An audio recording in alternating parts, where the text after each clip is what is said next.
সমস্ত ইন্দ্রিয় দ্বার সংযত করিয়া অচঞ্চল ভাবে মন হৃদয়ে রাখিয়া হৃদয় মাঝারে প্রাণ করিয়া ধারণ ব্রহ্মের স্বরূপ ওং করি উচ্চারণ।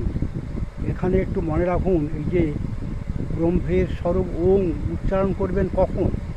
যখন শ্বাস প্রশ্বাসকে হৃদয়ের মাঝে মানে নাসাভ্যন্তরচারী যখন হবে, নাকের ভিতরেই প্রাণ যাওয়া আসা করবে, বাইরে বেরোবে না এবং নাভির নিচে নামবে না, তখনই হবে এই হৃদয়ের মাঝারে প্রাণ করিয়া ধারণ।